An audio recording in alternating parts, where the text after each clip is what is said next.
This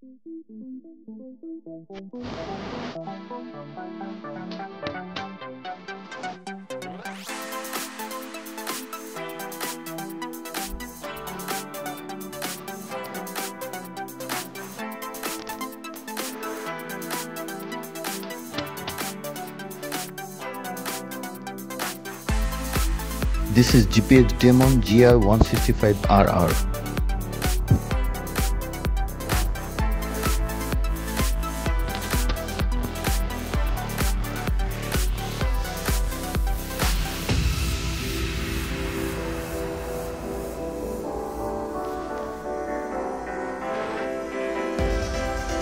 You cannot just ignore the cockpit beauty.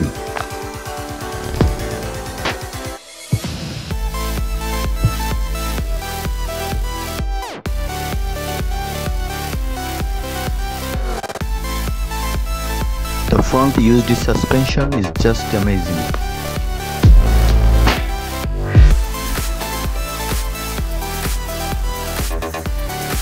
It has a 165cc single cylinder 4-stroke 4-valve and liquid cooled engine.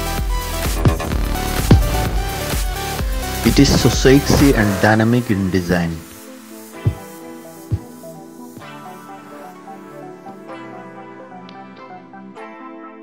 This beast is equipped with dual channel ABS.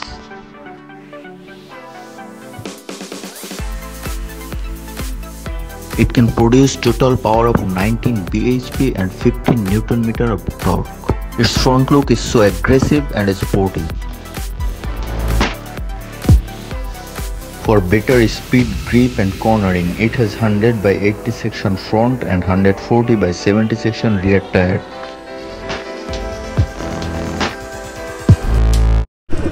So guys আজকে এখন এই GPX demon বাইকটা ride করব আর আমি first impression ride একটা review দিব। In fact this is not the conclusion. আর একটা রাইড করে একটা বাইক সম্পর্কে বেসিক্যালি খুব বেশি ডিটেলস কিছু বলা সম্ভব হয় না, জাস্ট একটা ইমপ্রেশন দেওয়া যেতে পারে যে how this bike is as per my opinion or how is my experience in my first ride. So let's ride করতে করতে কথা হোক। Let's see how beautiful is this. So far জানছি তুষার ভাই একটু আগে রাইড করছে, তার ভিউ হচ্ছে this is a beast, this is really a beast. আর ওঠার আগে সিটিং পজিশনটা নিয়ে একটু সিট হাইটটা নিয়ে একটু কথা বলি। আমার হচ্ছে 5 ফিট 6, মোটামুটি কমফোর্টেবল। আর একটু 5 ফিট 8 হলে আরও বেশি কমফোর্টেবল হইতো, বাট 5 ফিট 5-6 এর উপরে হলে আমার মনে হয় বাইকটা রাইড করা খুব ইজি। ট্যাঙ্ক শেপটা যথেষ্ট মোটা আর হেভিলি অ্যাগ্রেসিভ লুক। আর হ্যান্ডেলবারটা মোটামুটি R15 V3-র মতোই লিন হইতে হয়, ওই লেভেলেরই অ্যাগ্রেশন আছে। আর লুক ডিজাইন সব কিছু মিলে মানে জাস্ট স্পোর্টি একটা ফিল পাবেন, মানে হেভিলি স্পোর্টি একটা ফিল আপনাকে দিবে। আর এইটা হচ্ছে ইনস্ট্রুমেন্ট ক্লাস্টার। এটাতে কি কি আছে ইনস্ট্রুমেন্ট ক্লাস্টার এক্সপ্লেইন করতে আই নেভার ফিল কমফোর্টেবল, তারপরেও করতে হচ্ছে। সো এখানে কি কি আছে অ্যাজ ইউজুয়াল হাবিজাবি গিয়ার ইন্ডিকেটর বোধহয় এখানে শো করে, এখানে নিউট্রাল উঠে আছে, এখানে RPM মিটার টাইম উঠে টোটাল চলছে 3829 whatever.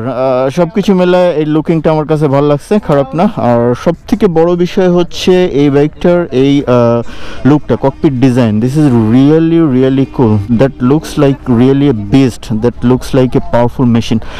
Let's see how powerful is this. Wow, what an exhaust sound. মনে হচ্ছে মড করা, মানে এক্সস্ট সাউন্ডেই মনে হচ্ছে this is powerful. Okay, let's ride.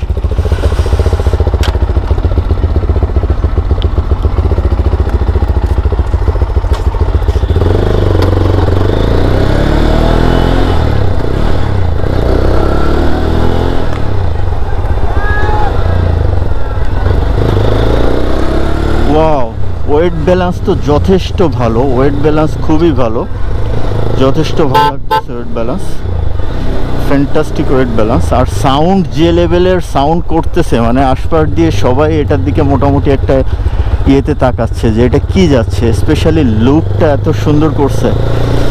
Okay, ready pick up response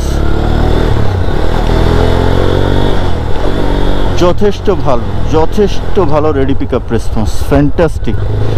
মানে রেডি পিক আপ রেসপন্সেই বোঝা যায় যে বাইকটা যথেষ্ট পাওয়ারফুল। বাট ইনিশিয়ালি আমার কাছে মনে হচ্ছে 2 গিয়ারে আছি 30-35, বাইকটায় ভাইব্রেশন আছে। R15 V3 বা সিভিয়ারে যে লেভেলের কমফর্ট, ওই লেভেলের কমফর্ট আমার কাছে মনে হচ্ছে না, বা ওই লেভেলের স্মুথ ইঞ্জিন আমার কাছে মনে হচ্ছে না। বাইকটাতে মোটামুটি লেভেলের ভাইব্রেশন পাচ্ছি। এই যে 2 গিয়ার, এখন আমি 3 গিয়ারে যাই, ভাইব্রেশন ইউজুয়ালি কমবে, তারপরে আমার মনে হচ্ছে বাইকটা একটু হলেও ভাইব্রেশন করতেছে। এবার একটু 4 গিয়ারে যাব।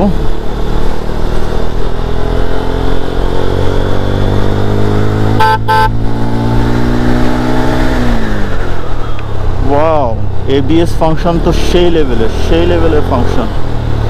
ব্রেকিং খুবই ভালো, যেহেতু ডুয়েল চ্যানেল এবিএস, ব্রেকিং যথেষ্ট ভালো লাগতেছে। শুধু সামনের ব্রেক চেপে দেখি কি অবস্থা হয়। 50, ওকে, ওয়াও এক্সেলেন্ট। একটু পিছনের ব্রেক চেপে দেখি, যথেষ্ট ভালো, যথেষ্ট।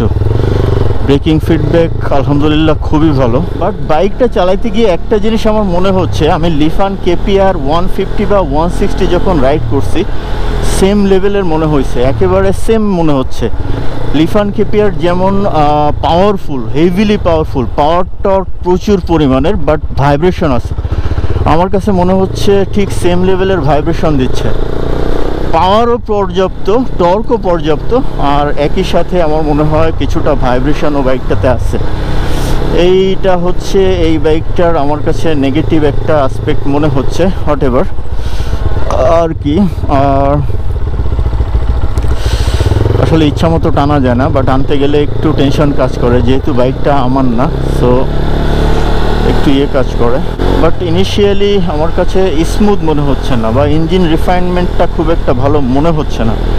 এই হলো বিষয়। বাইকটার দাম সম্ভবত 3,60,000 টাকা। এই দাম হিসাবে লুক বা ফিচার যা দিছে ঠিক আছে, বাট আমার মনে হয় যে 3 লাখ রেঞ্জে হওয়া উচিত ছিল, 3 লাখ রেঞ্জে হলে ঠিক ছিল। আর এক্সস্ট সাউন্ডটা যে লেভেলের সাউন্ড দিচ্ছে, ওরে বাবা। সাসপেনশন ফিডব্যাক, একটু ব্রেক ধরে বোঝার চেষ্টা করি। সাসপেনশন ফিডব্যাক খুবই ভালো, যেহেতু সামনে ইউএসডি সাসপেনশন আর পেছনে মনোশক সাসপেনশন। সাসপেনশন ফিডব্যাক আমার কাছে খারাপ মনে হচ্ছে না, মোটামুটি ভালোই মনে হচ্ছে। অবশ্যই ইনিশিয়াল ভাঙা রাস্তা না হলে সাসপেনশন ফিডব্যাক কতটুকু আর দিব, বা কত ভালো করে আর দেওয়া সম্ভব, খুব ভালো করে দেওয়া সম্ভব না। এই হলো বিষয়। দেখা যাক, সামনে পুলিশ ভাইয়াদের গাড়ি আসতেছে, সম্ভবত তারা টহল দিতে বেরোচ্ছে। একটু ভাঙাচোরা রাস্তা পাইলে ভালো হইতো। সাসপেনশন আর হ্যান্ডেলবার পজিশনটা না অতটা মনে হচ্ছে না পেইনফুল, বাট গিয়ার 3 তারপরেও ভাইব্রেশন আছে, গিয়ার 4 তারপরেও ভাইব্রেশন আছে।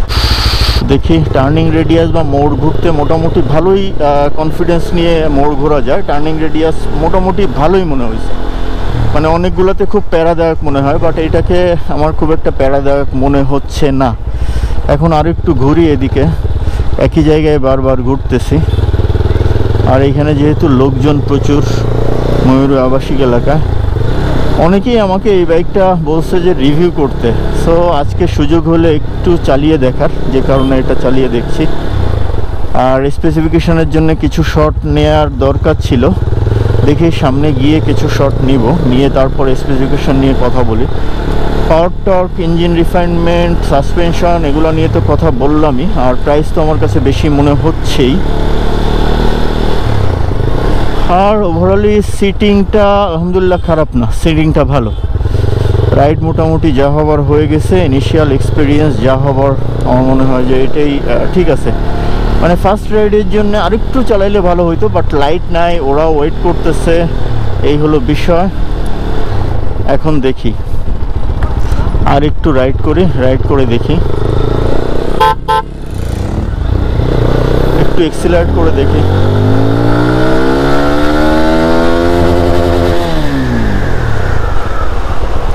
ওয়াও, এক্সিলারেশনে আমার কাছে মনে হচ্ছে লিফানের মতো একটা পাওয়ার ডেলিভারি দিচ্ছে। দিস ইজ কুল, মানে পাওয়ারে ঘাটতি নাই কোথাও, power heavily powerful, just mind blowing. মানে কি বলবো, লিফান কেপিআর 150-র পাওয়ারটা আমার কাছে এরকম ভালো লাগছিল, কেন জানি আমার বারবারই এটা রাইড করতে গিয়ে মানে ইঞ্জিন পারফরমেন্সে লিফান চলে আসতেছে। আমি জানি না যে লিফানের সাথে এটা কতটুকু যায়। আমি যেহেতু অতটা স্পোর্টস বাইক নিয়ে এক্সপিরিয়েন্স না, তারপর আমার মনে হচ্ছে যে সেম লেভেলের একটা পারফরমেন্স দিচ্ছে। যাক, ওরা দাঁড়ায় আছে, আলহামদুলিল্লাহ। এখন গিয়ে কথা বলি যে ওদের কি অবস্থা কি। এই বাইকটার প্রাউড ওনার হচ্ছে এই যে ভাইয়া, প্লিজ কাম আপ। নাম কি? ইমদাদুল হক মিদুল। ইমদাদুল হক মিদুল। আচ্ছা, 1 নম্বর কোশ্চেন হচ্ছে বাইকটার প্রাইস কত? বাইকটা হচ্ছিল আমি নিয়েছিলাম 3,60,000। 3,60,000। এখন আই থিঙ্ক 20K বাড়ছে দাম। 20,000 বাড়ছে, মানে 3,80,000 মতো হয়েছে। আচ্ছা আচ্ছা, এই বাইকটা তুমি 3800 কিলোমিটারের মতো চালাইছো। তোমার এক্সপিরিয়েন্স কি, মানে কি মনে হয় যে এই বাইকটা কি তুমি রেফার করবে আর একজনকে, নাকি মনে হয় আরো ডেভেলপমেন্টের সুযোগ ছিল? আমি বলবো যে বাইকের প্রাইস হিসাবে হ্যাঁ, বেস্ট বাইক। Best bike. তার মানে তুমি স্যাটিসফাইড যে এই প্রাইসে তুমি বেস্ট জিনিস পাইছো। আচ্ছা, আমি একটা কোশ্চেন করি, সেটা হচ্ছে এই বাইকটার ইঞ্জিন পারফরমেন্স তোমার কাছে কি মনে হয়েছে যে আরেকটু ডেভেলপমেন্টের সুযোগ ছিল? ইঞ্জিন পারফরমেন্স বাংলাদেশের রোড হিসাবে এর থেকে বেশি আর লাগে না। এর যেই পাওয়ারটা আছে, এই পাওয়ার ডেলিভার করার আমি জায়গা পাই না এখন। এক্স্যাক্টলি, মাওয়াতে যাই নাই এখনো, ঠিক আছে, আমি এর টপ এখন উঠাই। এক্স্যাক্টলি, আমি এইটুকু ট্রাই করলাম, এইটুকুতে ওর যে লেভেলের পাওয়ার পাইলাম, প্রচুর পাওয়ার, প্রচুর প্রচুর পাওয়ার।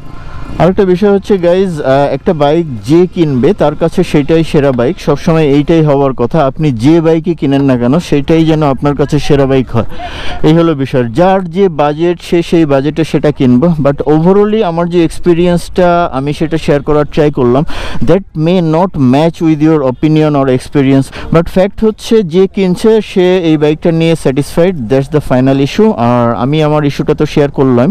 একটা বিষয় নিয়ে আমার অবজারভেশন, সেটা হচ্ছে এটার ইঞ্জিন পারফরমেন্স আমার কাছে মনে হয়েছে লিফান কেপিআর এবং 150 এবং 165, এই দুইটা বাইক আমি রাইড করছি প্রচুর। এই দুইটা বাইকের মতোই ইঞ্জিন থেকে ভাইব্রেশন আসে, এই জিনিসটা বাদে আদারওয়াইজ পাওয়ার টর্ক নিয়ে কোনো ইস্যু নাই, লুক সব কিছু মিলে ভাই 10-এ 10 দেওয়া যায়। বাট ইঞ্জিন পারফরমেন্সে আমার মনে হয় there is a little vibration, that's the only issue. So guys, তাহলে আজকের মতো এখানেই শেষ করি এই জিপিএক্স ডেমন 165, রাইট? 165 এটার রিভিউ, ফার্স্ট ইমপ্রেশন রিভিউ। আবারও বলি, this is just first impression review, this is not conclusion. একটা বাইকের কনক্লুডিং একটা রিভিউ করতে গেলে বাইকটা অ্যাটলিস্ট 15-20 হাজার কিলোমিটার রাইড করতে হয়, তারপরে বাইকের একটা ফুল রিভিউ দেওয়া পসিবল। হোপফুলি ও যখন 15-20 হাজার কিলোমিটার রাইড করবে, তারপরে ওর সঙ্গে কথা বলে ওকে নিয়ে ওই বাইকটার রিভিউ করবে, যদিও অ্যাগ্রি করে। সো গাইস, তাহলে আজকের মতো এখানেই রাখছি, দেখা হবে অন্য কোনো ব্লগে। Tata, bye bye.